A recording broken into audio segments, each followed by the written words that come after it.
Is this the Dr. Ray? What are you asking me? Are all people mentally ill? I have no idea. Boy, you hit the nail right on the head there. Now, why would I say something so dumb? I'm not sure what you're talking about. I don't remember what I said. You're always contagious, by the way. Am I really that awful? I don't care. I'm not concerned with that stuff. And I guess that's true, but doggone. As usual, you're doing all the talking. Well, are you better than God?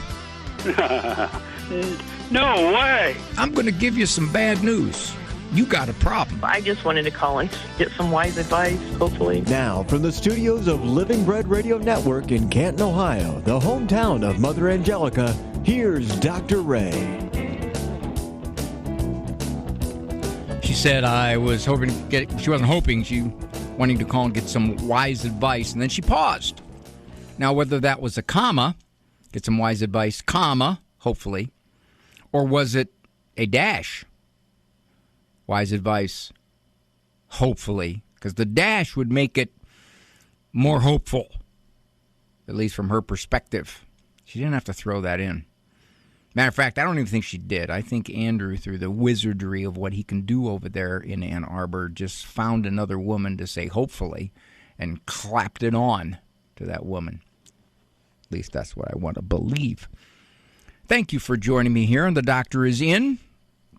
Delighted to be with you this morning. I got a chance to do an interview with Real Presence Radio. What a fabulous network that is. And then prior to that, I was involved with the folks at Oklahoma Catholic Radio doing their pledge drive associated with Spirit Catholic Radio. Again, wonderful, wonderful networks.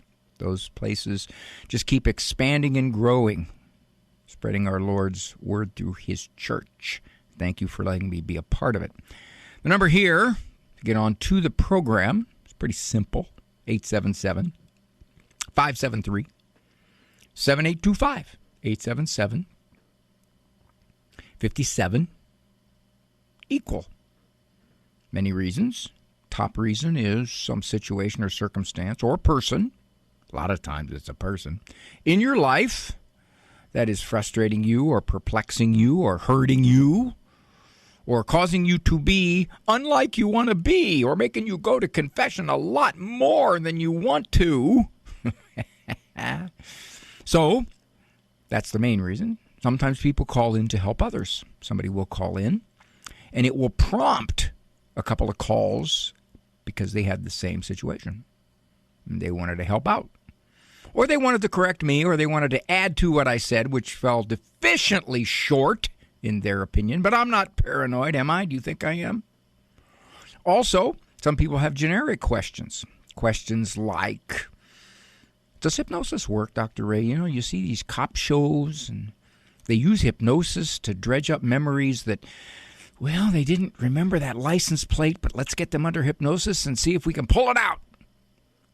Or what about age regression hypnosis? You know, it can hypnotize you all the way back to your third birthday, and you can see Aunt Martha in that red sundress that she always wore, and you don't remember any of that. And then that truck that you got, but that truck's long gone, and you wouldn't even remember that truck had you not been under hypnosis. Does that really work?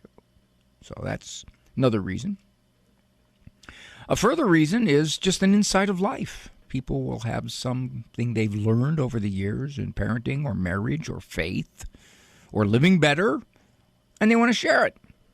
So all of that, 877-573-7825, 877-57 equal is the number to call. He doesn't listen. He just doesn't listen. I would say that probably ranks in the top 10 of laments that parents have about a kid. He doesn't listen. What they're really saying is, when I give him instruction, when I give him direction, when I give him some kind of prohibition, he doesn't accept it. He ignores it. He challenges it. Blows it off. He doesn't listen. I've often struggled with, where did this complaint come from? And by that I mean, why is it that so many parents say he doesn't listen? That implies that you expect him to listen. And that implies that you think he's reasonable. That implies that you think words and logic and persuasion and crying can get him to cooperate. It can. Certainly not saying that words are useless. They're not. But when a parent says he doesn't listen, they're usually talking about discipline problems. If they were to say to him, after you do your schoolwork here at home, you do your assignments, I'm going to give you $10, and then I'm going to take you out, give you the biggest, largest sundae you can order. Would he listen to that? If you said, I'm going to take a couple of your brother's favorite toys and just give them to you, would he listen to that? When they say he doesn't listen, they mean he doesn't cooperate. Why would you expect him to listen? But Dr. Ray, I can't spend my life disciplining a child. No, I'm not saying that at all. I'm saying that when you say he isn't listening, you're probably saying I'm doing way too much talking and not enough action. It's that simple. Kids who are more likely to listen have to be taught to listen. For example, if I say, your sister's in the other room playing, you can go in and play, but please do not torment her. Now, is he going to listen? Let's say within 8 seconds, he's already badgering her, making her feel assaulted verbally. Now, he didn't listen. However, if you go in and say, well, now you're out of this room and you're going to lay on your bed until I come up and talk to you. And let's say that you did that 9 times when you told him, yeah, go in the same room and play with your sister, but I know if trouble erupts, you're going to be pulled out and you're going to be in your room. The 10th time, he probably would listen. You would just have to say, remember, no teasing, taunting, tormenting, jumping off the ropes, no soap in the eyes. Those of you familiar with big-time wrestling, you'll know what I'm saying. He would listen. Kids who know you mean what you say and you follow through with it ultimately listen better. Why? Because your words are now enough. They've been paired with action in the past enough times that they know you're going to follow through if you have to, and they're not going to push it. He doesn't listen, I believe, in large part is coming from the tsunami of experts who have taken over parenting the last 2 generations. And their main message is you really don't need to discipline all that much. You just have to use words in a psychologically savvy way. Enlightened, gentle, reasonable, positive. And then he'll listen. Yes, those are good ways to talk. They are. I'm not saying you don't.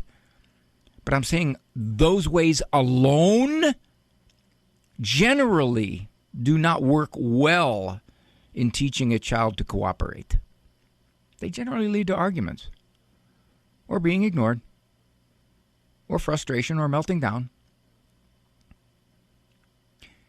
If you say, my child is not listening, my child doesn't listen, I wish he would listen. First place you assess is yourself. How much talking am I doing? How much over-reasoning am I doing? How much negotiating am I doing? How much pleading am I doing? How much yelling am I doing? How much threatening am I doing? As opposed to one piece of action. The adage is, one picture is worth 1,000 words. I'll parallel that adage. One action is worth 1,000 words. 877-573-7825. 877-573-7825 is the number to call to get onto the program, get to your calls. Thank you for joining me. I'm Dr. Ray. Do you own popular index mutual funds or ETFs? If so, you're automatically own shares of companies that conflict with your moral beliefs. Ave Maria mutual funds are managed to conform to pro-life and pro-family values. Long-term investors can invest in the no-load Ave Maria mutual funds. The experienced professional portfolio managers make decisions based on investment fundamentals and pro-life values. You can learn more about Ave Maria mutual funds today at 866-AVE-MARIA or visit AveMariaFunds.com. Brought to you by the nonprofit Seton Home Study. Hi, everybody. Dr. Ray Guarendi here. You want to pass the Catholic faith on to your children? A very good way is to teach your children at home. You want to protect your kids from the toxic culture that surrounds us? Do you want to have a greater influence than what your kids are learning? Once more, a great way is to teach your children at home. No teacher is going to care about your kids as much as you do. Seton Home Study School is the best way to teach your children at home.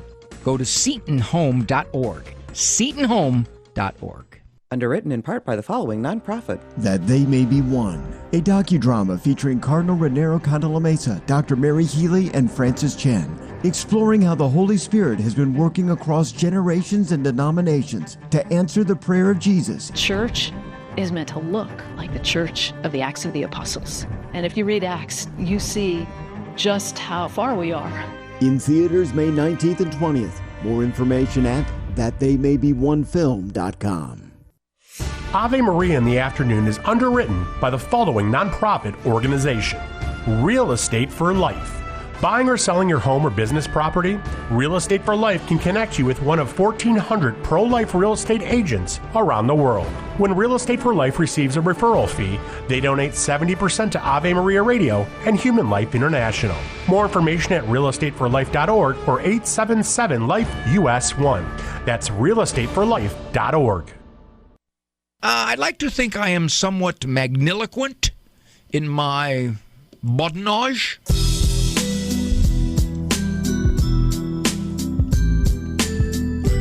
What is badinage? Excuse me, spelled B-A-D. So I imagine that would be just bad nodge. You know, you can have good nodge, but that's a bad nodge. Okay, Trevor. Let's see what we can do to help you out with this 12-year-old daughter. Now, I'm not sure if this has anything to do with you living in Canada or not. We'll get to that. What say, Trevor? Thanks, Dr. Ray, for taking my call. We got a tough situation here. I have a 12-year-old daughter. She's second youngest of 8. Homeschooled, but she's been having these episodes. Always been a little bit off, and when these episodes happen, it's usually when she's getting caught or reprimanded, and she blows up. It's not. I know it's not, but it's just like she's possessed. She destroys things. I've had to puts holes in the wall, wrecks things in the room. I've had to take doors off, screaming at the top of her lungs, right in parents' face. I hate you. I hate you. And I don't know what's going on. And I have brought her. I am on the list to see a psychiatrist in Canada. That I've been waiting already for over 6 months. Still waiting. You're going to get drugs. What? Okay. And I have gone to a psychologist, and who didn't really sit with her, and she shows very well. She just answers some questions. One of her students tested and said that she has like a processing disorder, but I have no idea what to do. Processing disorder doesn't make you punch walls, Trevor.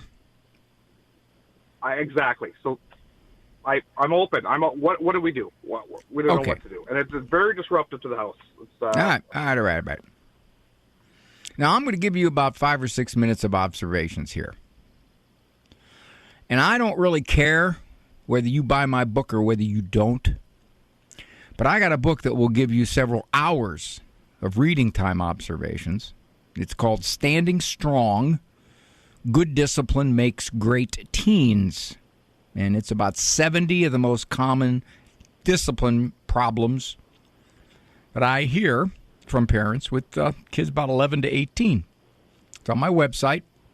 It will help you immensely more than anything I'm going to say right now. However, I want to nudge you in the right direction. You got 8 kids. My guess is going to be the first 6 didn't really show you anything close to this. They were, they had their standard kid problems, but they didn't erupt. Correct? Correct. All right. Correct. All right. So you're shell-shocked because you've never run into a kid that's capable of this. All right. And it may be the way she's wired. As you said, you used the word off. You said a little off, which maybe kind of implies that in growing up and in developing, it wasn't so smooth as some of the other kids. So this is a kid who's wiring maybe a little immature, maybe a little deceiving. I don't know. Just any one of a number of things that make her more difficult. Okay, got that part. Yes. Now that's your kid. So you got 8 kids. You're going to have one like that. You're lucky you only have one. That's pretty good. All right. That said, I would wonder, and you don't have to answer this, but if in the past, growing up, she's thrown other temper fits, but now she's just getting bigger and more eruptive. Is that safe to say? I think so. I think that's safe to say. Okay. Definitely. Now, if in fact, and I don't know, and you don't have to answer, you just put this in your hopper. If in fact those little eruptions that she's had as she's growing up were different than what your other kids did, it's likely that you and your wife weren't really quite sure how to handle them. They threw you for a loop. And you second-guessed yourself, and you wonder, do we do this, do we do that? We tried everything, nothing works, nothing's stopping her. This is really something. Maybe something's wrong with her. We got to get her some therapy. We got to get her some drugs. We got to do something. I don't know what's wrong with this kid. Okay, how close am I on that one? We're there now. We're there right now. All right, so I'm right. I'm dead on. All right, I got that. Now, one could say, well, she's into puberty here. Puberty could make her definitely a bit more emotional. She's got some hormonal stuff going on. Okay, got that. All right, no problem there. That still doesn't say, because I'm emotional, I can kick things, destroy things, punch walls, and go crazy. That makes it maybe a little more likely I'll try to do that when I get mad, because I let it all hang out. And that's what you said. You said, I know she's not possessed, but it sure looks that way. No. Probably not. No, I say likely not. That this kid is just learning when you're mad, let it all hang out, man. I'll do what I got to do to show you how emotionally distressed I am. Now, Trevor, got a question for you. If you gave her what she wanted, if you didn't ask her to do anything she didn't want to do, if you didn't tell her to stop doing something that she wants to do, would you have any of this? Nope. Okay. You answered my question, my friend. So because of this, I can't say I don't know your daughter. However, I will tell you from the bazillions of 12-year-olds I've dealt with, the vast majority of the time, it is because the parents haven't gotten a grip on it. The kid overwhelmed them. Doesn't mean they're bad parents. Not at all. It just means they underestimated what they need to do. Okay, so let me get down to the nitty-gritty here for you. What's your little girl's name, Trevor? Agnes. Oh, you know what? That comes from the Greek name agnoiai, which means she who erupts. Yeah. Yeah, look it up. It's there. Right. Now, you tell little Agnes, sweetheart, we're sorry. We've been allowing you to act in ways that are just not good for you, and they're not good for any of us. That's our fault. We're sorry. Now, that's a great way to introduce new discipline because it fluffs them up before you drop them.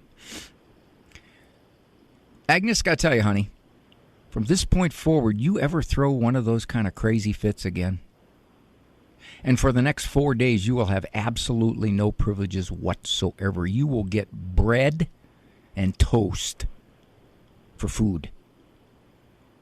Your favorite possessions will all be gone. Stuffed animals, gone. You can't go outside, gone. The only thing you will be permitted to do is read or draw. That's it. Nothing else. We go anywhere, you just sit and watch. Agnes, no longer will you be allowed to erupt like that without nothing happening. Now, Trevor, if you say to me, but Dr. Ray, we have discipline. Dr. Ray, we've done that. Dr. Ray, we've taken everything from her, took the door off.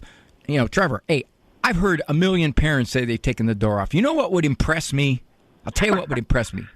If you take the ceiling off, now that would impress me. Okay? That's it. We took a roof off. So, given all that, what's happened is, most likely, again, I'm fired from the hip, is that, yeah, you've responded to it. You've got 8 kids. You know what you're doing. You responded to it. You didn't respond to it enough. And old Agnes has gotten into a bit of a habit, which is because of my immaturity, because of my emotionality, whatever it is about me. When I get mad, you people better look out. Now, I would also say this. Agnes, honey, if you ever destroy any part of our house during one of your fits, your very favorite possession will be gone forever. You do it again, I take the second favorite. You do it again, I take the third. And depending upon how nasty you get and how long this lasts, you're going to write a 400-word handwritten essay on why you need to control your emotions. There you go. All right. I'll give it a try. Try? Trevor, what do you mean you know what? When parents say they're going to try, you know what they're saying? Tell me. They say, well, okay, we'll do it, but I'm not sure it'll work. I am a little nervous about it because I know.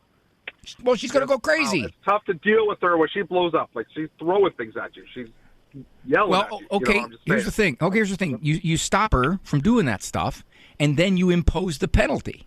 You can say, right. Agnes, you can do this, but I'm going to tell you what the penalty is going to be. And she may have to find out the penalty about 6 times before she realizes, well, that ain't working. Trevor, I've seen dozens and dozens and dozens and dozens of these situations. And the vast majority of the time, it is because it's a particular kid with a little more fiery nature and has just overwhelmed the parents. Go get that book. Appreciate it. It's on my website. I'm getting it. I'm buying it now. Now. It'll talk to you. All right, sir. I know I spent a lot of time with Trevor, Andrew, and I'm going to do that as a look-back call because there were just so many aspects of that call. I could have gone in 19 different directions on that call. But typically, the scary thing, and I've heard this before, is maybe there's possession involved. I've heard parents say this about 5-year-olds. It's like, oh my gosh, look at this. What we don't understand is that with kids, there's no rules. When you get mad, like if I go down to EWTN, and my boss, Jack Williams, he listens to this. If he says to me, well, Ray, we just don't think we're going to carry you anymore. I can't go into his office and start knocking things off his desk. First of all, he's 3 times my size. He'd kill me. But more than that, I can't go in there and do that. It's against the adult rules. When you're a kid, you can do it. What's stopping you? Hope Jack didn't hear this. If some of you did, go tell him.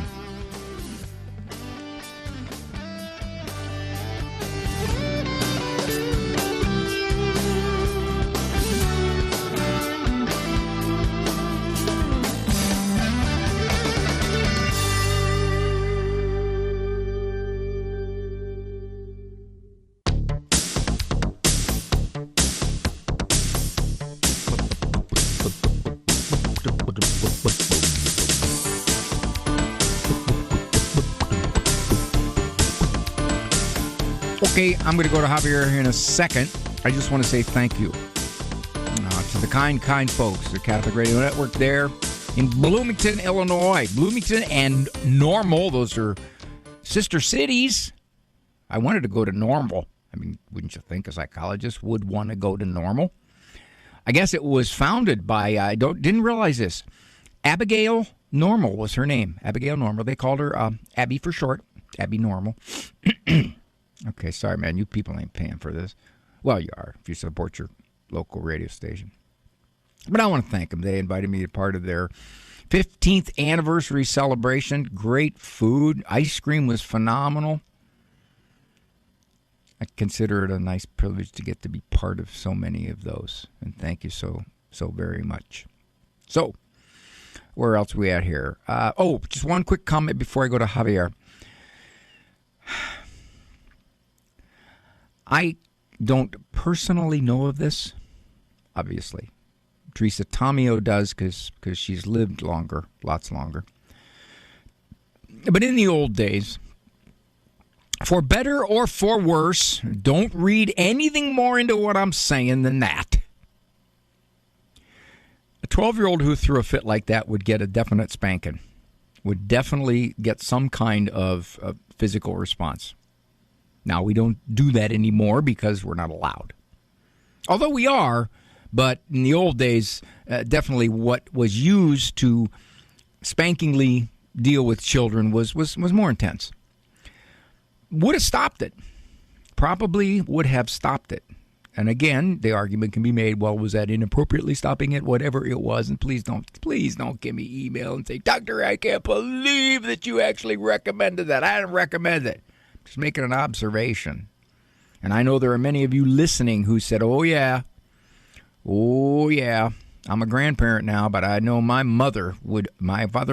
father would have not at all allowed me to bust up the house and throw things. I had one of my kids try that once. Once. I stopped them. I just physically stopped them. They're not going to do that. Okay, so that said, let's go to a very different question here. Javier from San Antonio. And by the way, one of the quickest growing cities in the U.S., along with Phoenix. San Antonio is now in the top 10 most populous cities when it was not there in 1990, and I don't even think in 2000. Hi, Javier. Hi, Dr. Ray. Thank you for taking my call. Sure, buddy. So I'm calling more so for soliciting information, learning about vocabulary words that I think psychologists use that are helpful for understanding psychology. So the situation is, I guess I'm under a fair amount of stress, financial, other things. The thing is that sometimes I experience what I think are physical symptoms, which may, in fact, not actually be there. Whether it's like a headache, or sometimes when I eat, the food goes down the wrong pipe. When I was younger, I had something similar, and I had like a barium throat test, and there was nothing in the throat. And after some time with the counselor, that kind of went away, the inability to swallow. So I was just curious, do you have any guidance for understanding the interplay between psychological stress or anxiety or neurotic behavior and then physical manifestation? The old term for that, and they probably still use it a lot here, Javier, is psychosomatic. What it means is whatever is going on in the mind, whether it's stressing about a lot of different things, whether it's guilt, it could be depression, something that is upheaval in the mind, can translate into a body response. And typically the body response is unique to the individual. For example, yours sounds like it's headaches. Assuming there's nothing physically wrong, and I'm going to assume that you've checked it out as best you can. But if you have, and you've gotten a clean bill of health, then you are more susceptible to stress-related headaches. You're probably a little more susceptible to a constriction in your esophagus when you get stressed. What you'll best do here, Javier, is to figure out why it is that these events in your life are causing you this kind of stress. Don't forget, you have to interpret all those events. It isn't automatic. The same event can happen to another person and they have one half your stress. Why is that? Part of it is they think about it differently. So you need to take a look at what are you doing to yourself?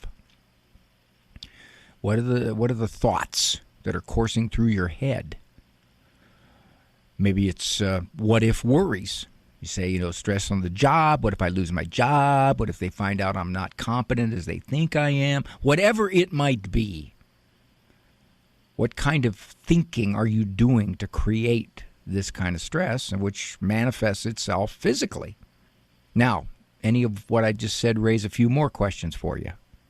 There you are. There you are. Okay. It's very helpful. Sorry. Okay. Is there any questions you might have given some of the things I said? That word psychosomatic, that reminds me. I forgot that word. I was told about that. I was told that a long time ago. Now, we have to assume here, Javier, that in fact there's nothing physically going on that would happen whether you're under stress or not. I had a woman come into my office once, and she had severe pain in her legs. Now, legs are not a common place for psychosomatic consequences to happen. I said, why are you coming to me? She said, well, I went to my doctors and they couldn't find anything wrong. And they told me it must be my stress, must be the way I'm thinking, must be the way I'm reacting to things. So we talked for a while, and she would come back and she would say things like, the pain in my legs is intense. It's just intense. I said, where is it? She said, it's in my thigh. And I said, that is unusual. That is unusual, very unusual. That's not a commonplace. I think you need to search more deeply. Well, the poor dear woman came back and she said, well, Dr. Ray, yes, I did search more deeply. I have bone cancer. So in that case, sadly, there was definitely something physically going on, but it was an odd place to have psychosomatic. Psychosomatic is very often in headaches, very often in the belly, the digestive system, muscle aches, sometimes in the lungs, breathing, that kind of thing. Those sort of more vague types of things. There you go, Javier. Thank you for the call, my friend. Appreciate it. Got a lot of calls there, and people came and then they left. Kathy, you should have hung around. And I'll tell you why your comment is helpful, but I don't think it would help our previous caller. Stick around. I'll tell you why.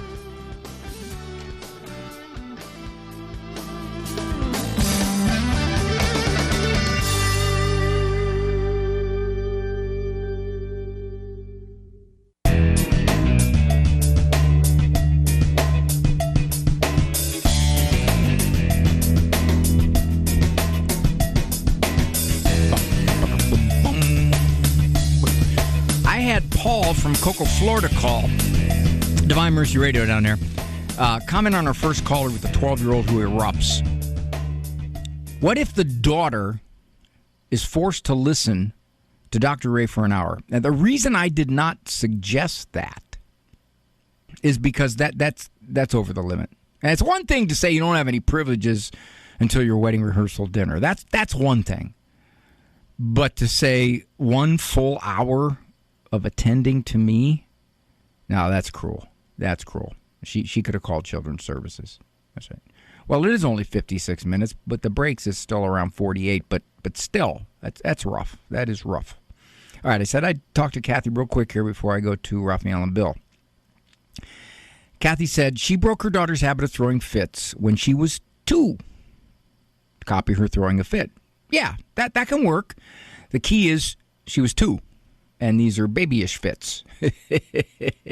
And some kids look at this and think, oh, that's ridiculous looking. And, of course, you get a lot of experts who say that. They'll say, get down on the floor and look like you're throwing a fit. Well, the problem is you get to a certain age as a parent, you can't get up from the floor. That's a problem. The kid's already up and gone, and you're struggling to get up.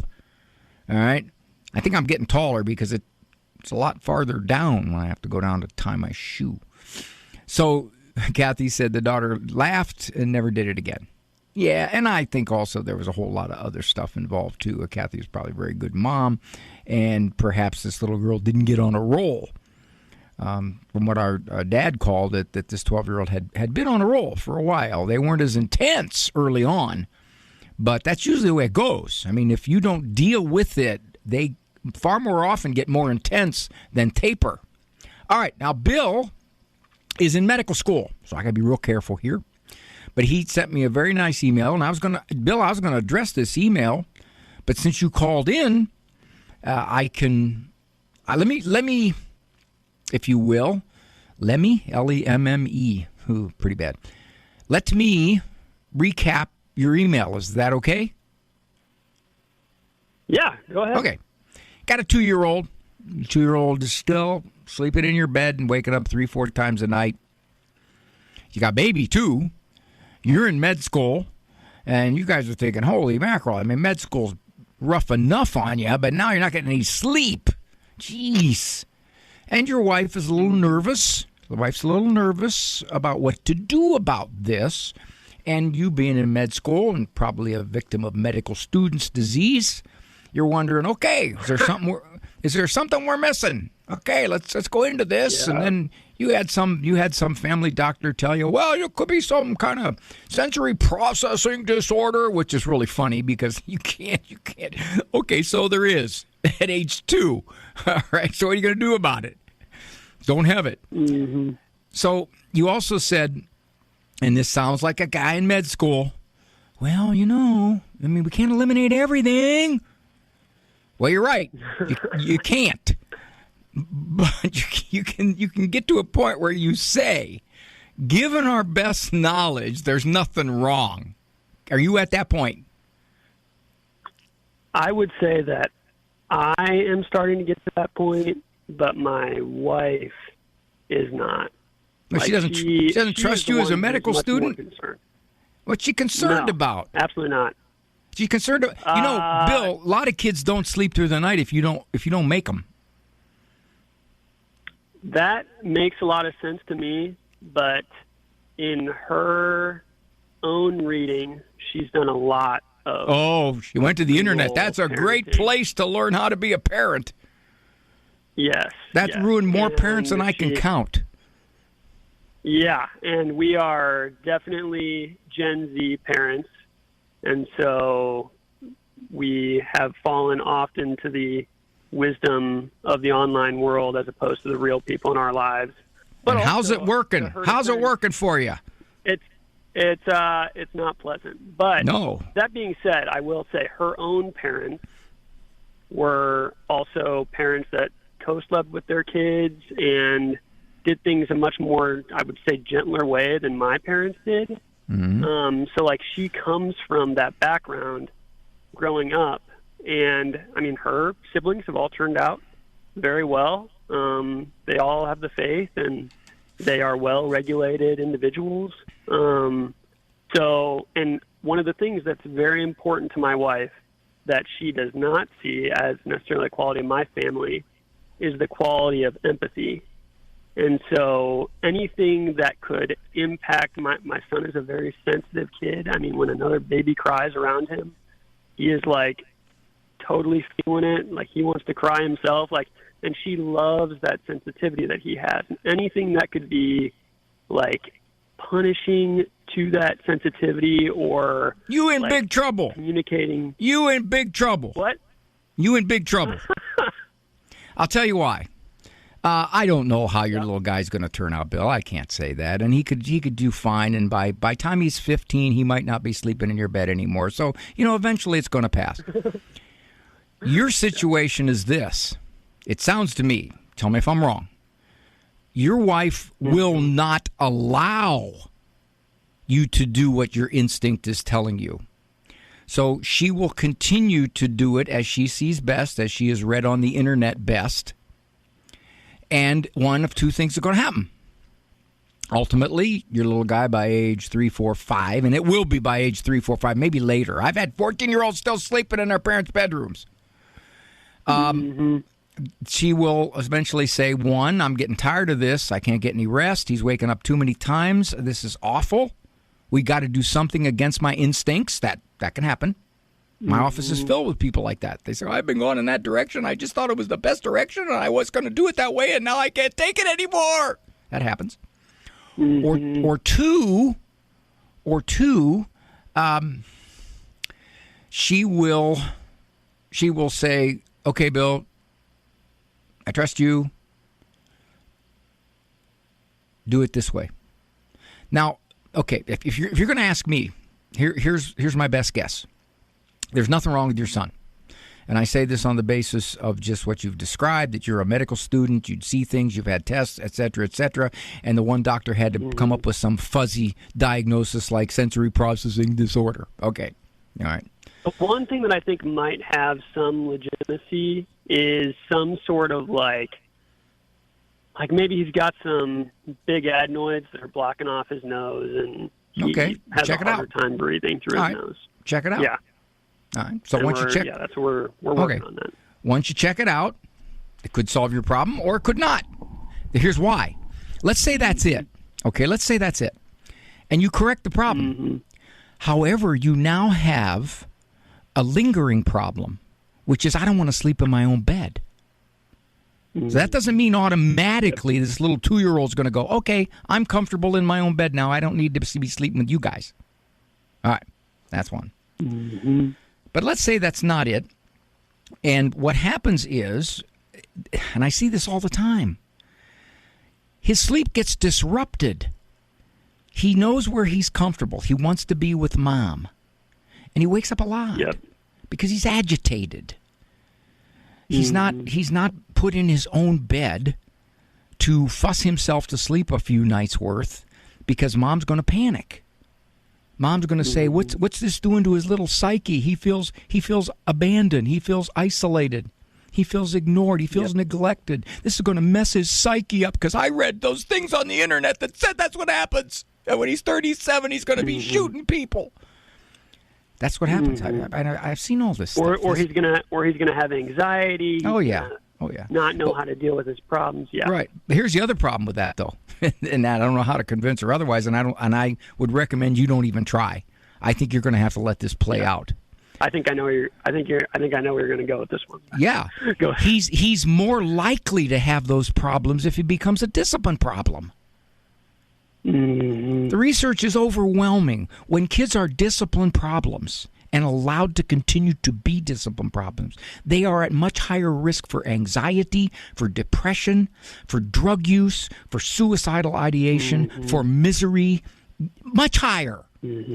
Kids who have kind of quote-unquote neurotic type problems. I don't want to sleep in a bed because I'm scared. They're much less likely. They're much more likely to outgrow that. But I think what's going to have to happen here, Bill, you're going to have to just say to your wife, okay, I'm not going to fight you on this. I'm not going to fight you. When you get to the point where you're so exhausted and you get to the point where you realize this is not working and that he's not going to be 3.5 and say, okay, Mommy, I'm ready to go to my bed now. I mean, that can happen, but it's a minority of cases. Then she'll say, okay, we got to do something here because I can't take this anymore. Yeah. How can any recommendations for supporting her and loving her through that when we have that disagreement of the way that things should be done? Because that's one of the things I come up with. I give my recommendations and she just feels like in things that I want to do, and she feels questioned. Overwhelmed. Yeah, she feels questioned. Yeah. She feels like you're not respecting her wishes as a mom, and you're not understanding her expertise, and all that. So I guess I'd say, honey, you just do it your way. We'll persevere with it as best we can, and hope it resolves itself. Yeah. Knowing in the back of your head, Bill, you're saving conflicts in your marriage, and ultimately reality's going to kick in here. It will. Yeah. Yeah, I mean, one of the big factors in this is, I mean, he's still nursing, and nursing suppresses fertility, and she wants to have another baby, but we are having a hard time having another baby, and I would like, as in my medical education and knowledge, I know that that's a huge factor, but she's scared that if she gives up nursing, that it's going to somehow impact his sleep even more. And so we have this self-perpetuating cycle of it. She sounds to me like a major league overthinker. And that's going to cause a lot of complications in parenting. I deal with so many parents. They're bright, they're educated, and they overthink. And they just bring on the very problems that they're trying to avoid. Bill, I got to run. I'm way past break, and my producer's going to nag me. I will talk to you, my friend. God bless you. This is Dr. Ray. Announcing again our popular St. Paul Mediterranean cruise and pilgrimage, visiting over 10 biblical sites. You'll never read the New Testament the same again after exploring Athens, Ephesus, Corinth, Thessalonica, Philippi, Crete, and the Greek Isles, and much more. Mass at Mary's house. Our luxurious celebrity cruise liner awaits you. To learn more about your Ave Maria Radio trip, find the Ave Maria Radio travel tab at AveMariaRadio.net. When she walked into the office, we saw immediately that her left hand was completely bandaged. She soon explained that it had been badly cut when her boyfriend had come at her with a butcher knife, and she had used that hand to block the knife thrust. Many women have come to our office bearing the bruises and scratches of a domestic quarrel, but I'd never heard of a situation in which the intent so clearly was to kill. Yet, to tell the objective truth, many of the mothers whom we have helped have also been tempted to take the knife to another human being, in an act called officially not domestic violence or murder, but abortion. And so we tell our mothers, whatever abuse you have received does not justify the abuse you are considering passing on. Take the way of holiness. Be the Christ in that moment. Be the one who translates an act of violence into an act of love. GuadalupeWorkers.org. Another year has come and gone, and whether you like it or not, Uncle Sam requires you to make an accounting. Perhaps it's time to call Myler and Zipka. They work with you to legally minimize your tax bill and identify ways to reduce future taxes. Eliminate the nagging feeling that you're paying more taxes than you need to. Call Ken Zipka today at 734-930-5500. Myler and Zipka. Integrity, excellent value, and people dedicated to a long-term relationship. 734-930-5500.